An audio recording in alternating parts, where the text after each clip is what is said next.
और मिलाने का सिलसिला काफी तेज हो गया है। और इसी कड़ी में केंद्रीय मंत्री चिराग पासवान ने आज पटना में सीएम नीतीश कुमार से मुलाकात की। सीएम आवास में हुई इस मुलाकात को आगामी चुनाव के नजरिए से बेहद खास माना जा रहा है। इस मुलाकात के दौरान जमुई से एलजेपीआरवी के सांसद अरुण भारती और मंत्री विजय चौधरी भी शामिल रहे। मुलाकात पर एलजेपीआरवी सांसद अरुण भारती ने कहा कि मुख्यमंत्री के साथ बिहार के मुद्दों पर बातचीत हुई है। सीएम नीतीश कुमार ने चिराग पासवान को उनके भविष्य के लिए शुभकामनाएं और आशीर्वाद दिया है।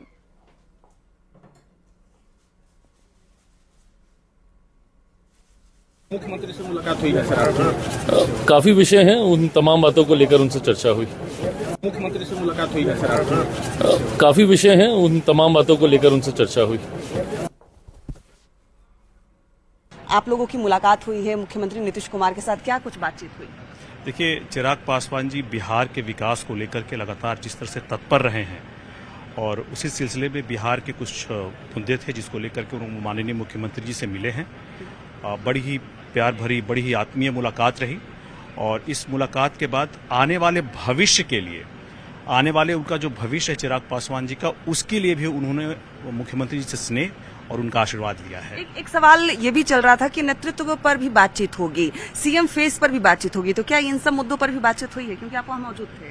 देखिए, अभी इन बातों को मैं ये कहूंगा कि हम लोग इस पे बात ना करें, क्योंकि आज जो माननीय मुख्यमंत्री जी से मुलाकात हुई है वो बिहार के मुद्दों को लेकर के हुई है और चिराग पासवान जी का आने वाले समय में बिहार में कितना बड़ा उनका दायरा हो सकता है जिम्मेदारी का, इसको लेकर के बात हुई है। अभी और मुख्यमंत्री जी से प्रदेश कार्यकारिणी की आप लोगों की बैठक हुई तो साफ तौर पे आपने कहा कि चिराग पासवान का कद बढ़ा हो, सिर्फ वो दलितों के नेता ना कहे जाए, पार्टी की स्वतंत्र पहचान हो, तो क्या इन मुद्दों को भी याद रखा गया? हम लोगों ने ये कहा कि आने वाले भविष्य में जिस तरह से अब जो यंग नेतृत्व है वो बाहर आगे आए, अपने बड़े नेताओं से, अपने बहुजन के नेताओं से आशीर्वाद ले और आगे आने वाले भविष्य के लिए कैसे उनका दायरा और एक रोल, बड़ा जिम्मेदारी हो सकती है, इस बारे में भी बातचीत हुई। और इन सभी चीजों को लेकर के मुख्यमंत्री जी का जो उनका स्नेह रहा चिराग जी के प्रति, और उन्होंने आगे आने वाले भविष्य के लिए भी, उनको जिम्मेदारी के लिए भी उन्होंने उनको बहुत आशीर्वाद दिया है। और देखिए, चिराग पासवान और सीएम नीतीश कुमार की मुलाकात पर अब बिहार की सियासत तेज हो गई है। चिराग पासवान जी की लोक जनशक्ति पार्टी एनडीए की मजबूत स्तंभ है। आने वाले महीने में होने वाले विधानसभा चुनाव को लेकर चिराग पासवान जी की मुख्यमंत्री नीतीश कुमार जी से मुलाकात के स्पष्ट राजनीतिक संकेत हैं एनडीए को प्रचंड बहुमत में लाना। चिराग जी पहले ही कह चुके हैं कि वे पीएम मोदी के हनुमान हैं। अब हनुमान जी पीएम एवं सीएम के विकास कार्यों की गदा लेकर बिहार में कूद पड़े हैं कि मजबूती से उनकी पार्टी और गठबंधन नीतीश जी के नेतृत्व में चुनाव लड़ेगा और न्याय के साथ विकास के एजेंडे पर जनता मुहर लगाएगी। एक तरफ एनडीए का सशक्त कुनबा है जहां एक सशक्त नेतृत्व नीतीश जी के रूप में है, और दूसरी तरफ महाठगबंधन के लोग हैं जहां आपसी नोरा कुश्ती है। जनता अपनी मुहर नीतीश जी के चेहरे पर ही लगाएगी। एनडीए के बीच सिर्फ फुटबॉल मचा हुआ है। मुख्यमंत्री के कई दावेदार हैं। आदरणीय नीतीश कुमार जी को बीजेपी कुर्सी से बेदखल करना चाहती है। श्री चिराग पासवान जी की पार्टी ने कल पोस्टर लगाया कि श्री चिराग पासवान जी मुख्यमंत्री। तो इतनी बेरोजगारी बिहार में बढ़ी है, इतना पलायन हुआ है, इतना करप्शन हुआ है और दलितों पे अत्याचार हो रहा है। इस विषय पर आखिर मुख्यमंत्री से क्यों नहीं बात की है? साझेदार हैं तो हिस्सेदारी तो मिलेगी ही, लेकिन कितनी मिलेगी? चाचा कहीं फिर भतीजा को पुरानी हालात में न ला दे। देखिए, बिहार में विधानसभा चुनाव से पहले आरजेडी में एक बड़ा उलटफेर हो सकता है। पार्टी के मुख्य प्रवक्ता शक्ति सिंह यादव ने संकेत दिया है कि प्रदेश अध्यक्ष के पद से जगदानंद सिंह की विदाई होगी और 21 जून को आरजेडी के नए प्रदेश अध्यक्ष के पद पर मुहर लग जाएगी। शक्ति सिंह यादव ने कहा कि 5 जुलाई को पार्टी के नए राष्ट्रीय अध्यक्ष का चुनाव भी होगा। हालांकि उससे पहले ये तस्वीर आपको दिखा रहे हैं, सीएम नीतीश कुमार और चिराग पासवान की मुलाकात की ये तस्वीर आप देखिए। जब सीएम आवास पर चिराग पासवान पहुंचे थे और मुख्यमंत्री से उन्होंने मुलाकात की। बिहार के मुद्दों को लेकर बातचीत हुई है और जैसे कि बिहार विधानसभा चुनाव को लेकर मुलाकातों का सिलसिला जारी है और साथ ही साथ आपको बता दें कि कई उलटफेर भी आने वाले चुनाव में देखने को मिल सकते हैं, क्योंकि पार्टियां अपने हिसाब से अब रणनीति बनाने की तैयारी में जुटी हुई है और यही वजह है कि एक तरफ मुलाकात हो रही है। देखिए, सीएम नीतीश कुमार से चिराग पासवान की मुलाकात पर बीजेपी के राष्ट्रीय प्रवक्ता शहनवाज हुसैन ने भी प्रतिक्रिया दी। उन्होंने कहा कि बिहार में एनडीए के कैप्टन सीएम नीतीश कुमार हैं और चिराग पासवान टीम के एक अहम प्लेयर हैं। ऐसे में मुलाकात हुई तो ये अच्छी बात है। बिहार में एनडीए मजबूती से चुनावी मैदान में उतरेगी। एकजुट है, इकट्ठी है और एकदम टीम बिहार जो है वो उसके अंदर उस टीम बिहार के कैप्टन नीतीश कुमार जी हैं और चिराग पासवान उसके एक महत्वपूर्ण खिलाड़ी हैं। तो आपस में टीम के लोग मिलते रहते हैं, वो मिले हैं, ये तो बहुत अच्छी बात है। वहीं मुलाकात को लेकर चिराग पासवान की तरफ से भी बयान सामने आया है। कार्यक्रम को लेकर सीएम से मुलाकात हुई है। चिराग पासवान ने कहा कि सीएम नीतीश कुमार से जो मुलाकात हुई वो एक कार्यक्रम के सिलसिले में हुई है। सीएम नीतीश कुमार को कार्यक्रम की जानकारी दे दी गई है। हमारे विभाग का कार्यक्रम हो रहा है और सीएम नीतीश कुमार ने मुझे मार्गदर्शन दिया है। तो चिराग पासवान की तरफ से भी मुलाकात पर यह बयान सामने आया, जिसमें उन्होंने बताया कि वो एक कार्यक्रम के सिलसिले में सीएम नीतीश कुमार से मिलने पहुंचे। हमारे विभाग का मुख्यमंत्री नीतीश कुमार जी को इस कार्यक्रम, और क्योंकि एक बड़ा कार्यक्रम हमारे राज्य में हो रहा है जहां पे 20 से ज़्यादा देशों के 70 से ज़्यादा बायर्स हमारे राज्य के स्मॉल मीडियम एंटरप्राइजेस के साथ जुड़कर उनके एक्सपोर्ट को राष्ट्रीय अंतर्राष्ट्रीय स्तर पर लेकर जाने के लिए बिहार आए हुए हैं। ऐसे में विधिवत तरीके से मुख्यमंत्री जी को मैंने इसकी जानकारी दी और मुझे खुशी है कि मुख्यमंत्री जी ने भी इस कार्यक्रम को लेकर न सिर्फ अपनी शुभकामनाएं दी, बल्कि जो उत्साह उन्होंने इस कार्यक्रम को लेकर दिखाया और जो मार्गदर्शन सुबह मुझे उनसे मिला।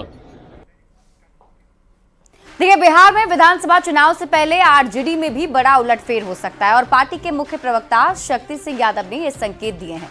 प्रदेश अध्यक्ष के पद से जगदानंद सिंह की विदाई होगी और 21 जून को आरजेडी के नए प्रदेश अध्यक्ष के पद पर मुहर लग जाएगी। शक्ति सिंह यादव ने कहा कि 5 जुलाई को पार्टी के नए राष्ट्रीय अध्यक्ष का भी चुनाव होगा। न्यूज 18 से बातचीत में शक्ति सिंह यादव ने कहा कि आरजेडी में प्रदेश अध्यक्ष की कमान उसे ही मिलेगी जो पार्टी के सिद्धांतों को मजबूती के साथ आगे लेकर जाएगा।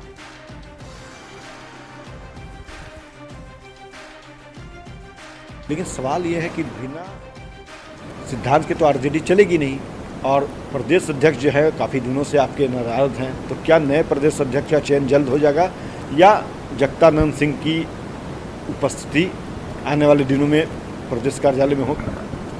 देखिए, बिहार में संगठन चुनाव राष्ट्रीय दल का हो रहा है। 21 जून तक नए प्रदेश अध्यक्ष का चुनाव, 20 तारीख 5 जुलाई को राष्ट्रीय अध्यक्ष का चुनाव हो जाएगा। 24 जून को राष्ट्रीय परिषद की अंतिम सूची की प्रकाशन की जाएगी। उम्र के इस पड़ाव पर हैं, अस्वस्थ हैं, लगातार दिल्ली में उनकी इलाज चल रही है, हर कोई अवगत है।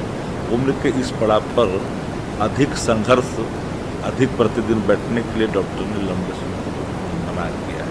यही कारण है कि चेयर पर बहुत लोग नहीं बैठे।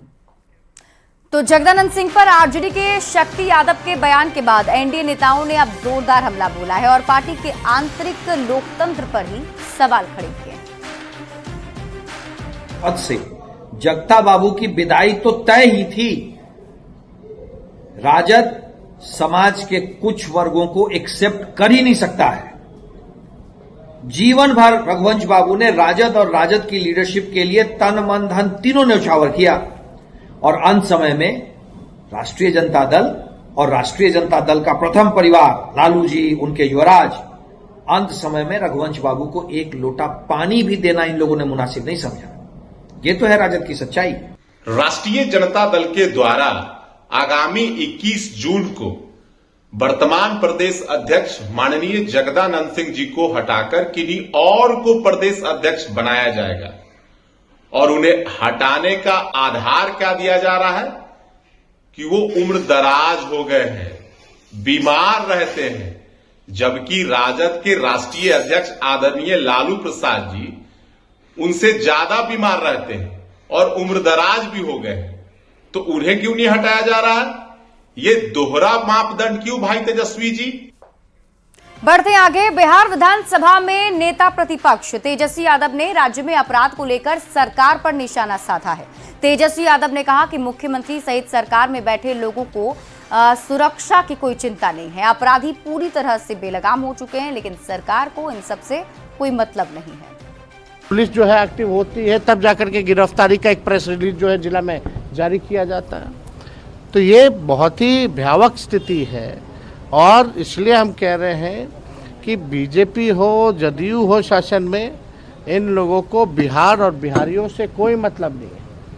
पढ़ाई, दवाई, कमाई, सिंचाई, सुनवाई, कार्रवाई से मतलब नहीं है। शिक्षा, स्वास्थ्य, किसी से कोई मतलब नहीं है। तेजस्वी यादव ने बिहार में बढ़ते अपराध को लेकर एक बार फिर से नीतीश कुमार पर निशाना साधा है, तो तेजस्वी यादव के इस बयान पर सियासत गर्मा गई है। यादव जी का यह बयान बिल्कुल राजनीतिक और बुरे इरादे से की गई राजनीति से के प्रपंच से प्रेरित है।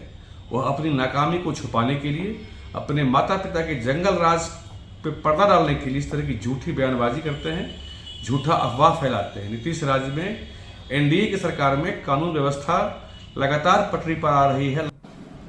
तेजस्वी यादव जी की अपनी कोई राजनीतिक पहचान नहीं है।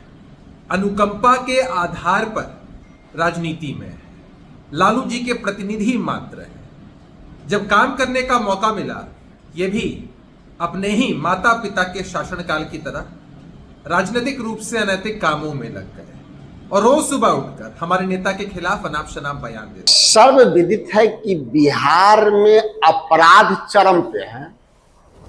जनता को तो छोड़ दीजिए, आवाम को तो छोड़ दीजिए, भारतीय जनता पार्टी के नेता भी दबे जुबान से स्वीकार करता है, एलजेपी के भी नेता स्वीकार करता है कि इतना अपराध बिहार में कभी नहीं हुआ था जितना नीतीश के राज में होता है।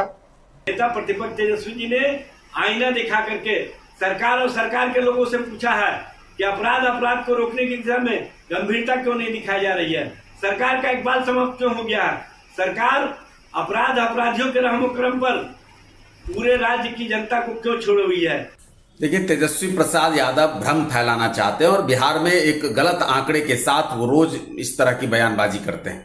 दुनिया जानती है कि बिहार में क्राइम को किस तरह से कंट्रोल किया गया, कैसे उस जंगल राज से निकाल कर सुशासन राज स्थापित किया गया।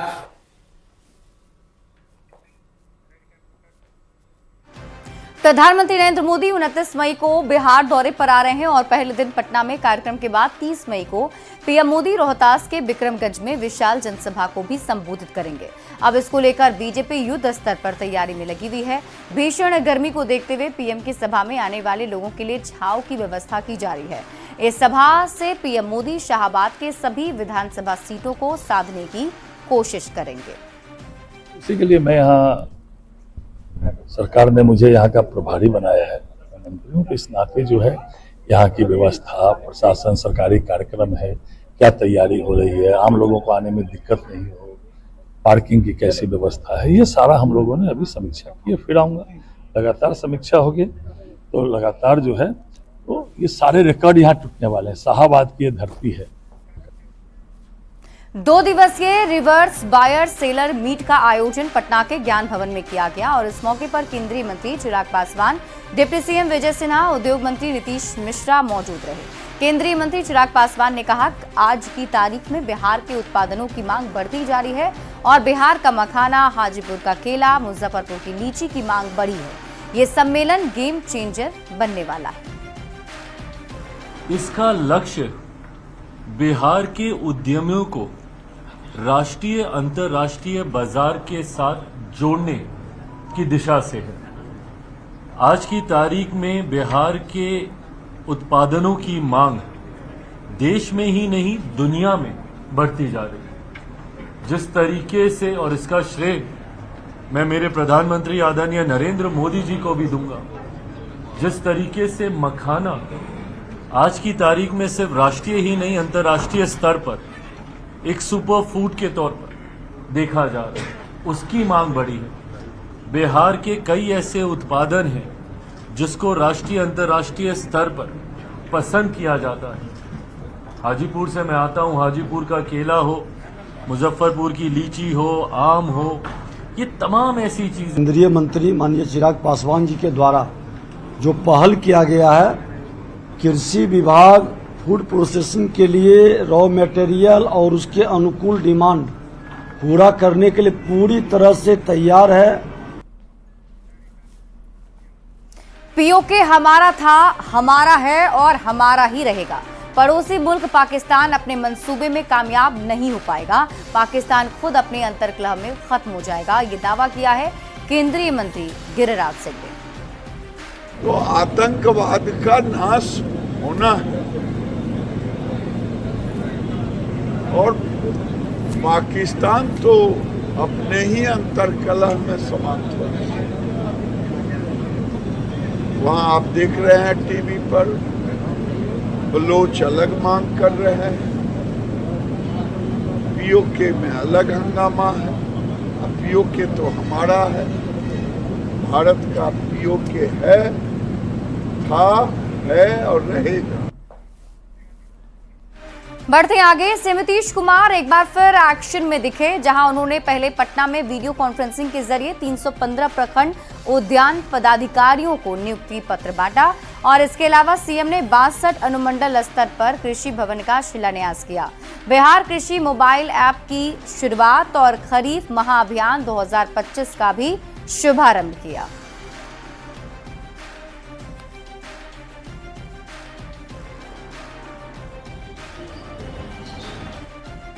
पटना के ज्ञान भवन में 2 दिनों तक चलने वाले रिवर्स बायर सेलर मीट की शुरुआत हो गई है। केंद्रीय खाद्य प्रसंस्करण मंत्रालय और बिहार के उद्योग विभाग के नेतृत्व में शुरू हुए इस कार्यक्रम में कई देशों में ग्राहक और विक्रेता शामिल हो रहे हैं।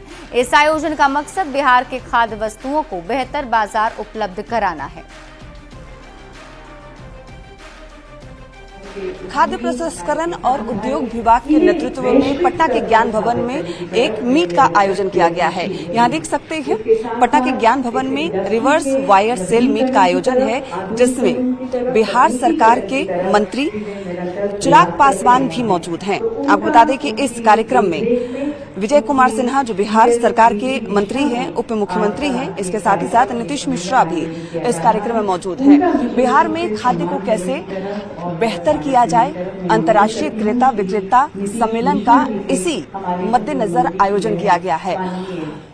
ये जो सम्मेलन है, ये जो मीट है, ये भारत के कृषि निर्यात और खाद्य प्रसंस्करण परिस्थिति तंत्र को सशक्त करने की दिशा में किया जा रहा है। इसका नाम भी दिया गया है रिवर्स वायर सेल मीट का आयोजन, जिसका आज यहाँ पे आयोजन है। 2 दिवसीय इस आयोजन का शुभारंभ यहाँ हो गया है और बिहार सरकार के मंत्री नीतीश मिश्रा, केंद्रीय मंत्री चिराग पासवान का यहाँ स्वागत करते हुए नजर आ रही है, क्योंकि ये जो सम्मेलन है, अंतर्राष्ट्रीय क्रेता विक्रेता सम्मेलन, सिर्फ देश के लिए ही नहीं बल्कि बिहार के लिए भी बेहद ही महत्वपूर्ण है। देश हित में कृषि निर्यात और खाद्य प्रसंस्करण परिस्थिति तंत्र सशक्त करने की दिशा में काम तो हो ही रहा है, लेकिन इससे बिहार को भी कई फायदे होंगे, किसानों को कई फायदे होंगे और उसके मद्देनजर ये मीट महत्वपूर्ण मानी जा रही है। 2 दिवसीय इस मीट का आज शुभारंभ हो गया है। कैमरामैन दुबे के साथ विनीता मिश्रा, न्यूज़ 18 पटना। बढ़ते आगे, पटना का दूसरा सबसे बड़ा अस्पताल एनएमसीएच एक बार फिर सुर्खियों में है। एनएमसीएच में भर्ती मरीज के पैर को चूहे ने काट लिया।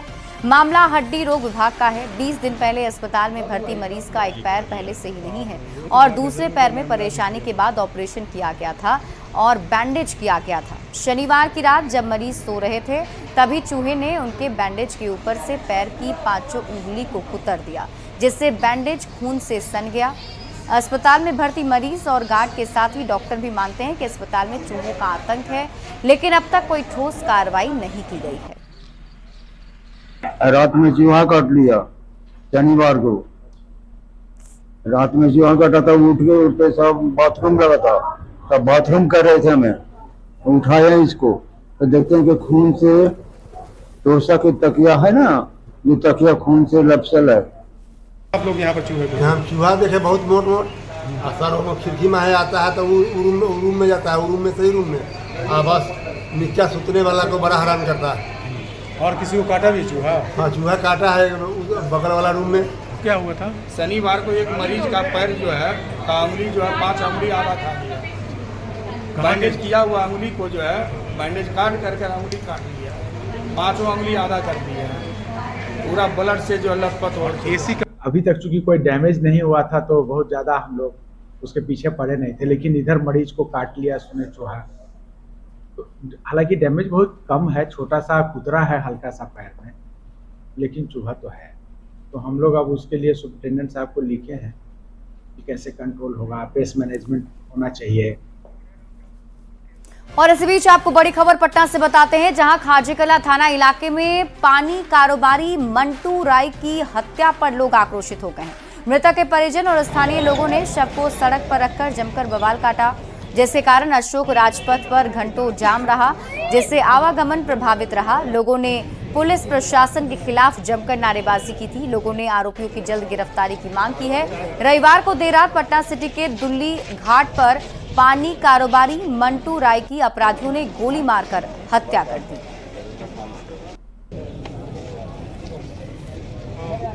देखिए, प्रशासन से मेरा मतलब ये है कि घटना के कितना देर हो गया, अभी तक मेरे घर पर प्रशासन नहीं किया। अभी हम रोड जाम कर रहे हैं तब प्रशासन मेरे पास आ रहा है कि खाली कीजिए, रोड खाली कीजिए। ये क्या तरीका है? पहले से आप कहाँ थे? आपका जांच एजेंसी कहाँ थी? अरे बताइए तो सही। आप बोल रहे हैं कि फलाना आदमी को अति कर लिए और उसको पूरे घर को अरेस्ट कीजिए। और इसी के साथ इस बुलेटिन में अभी के लिए बस इतना ही। आप देखते रहिए न्यूज़ 18 बिहार झारखंड।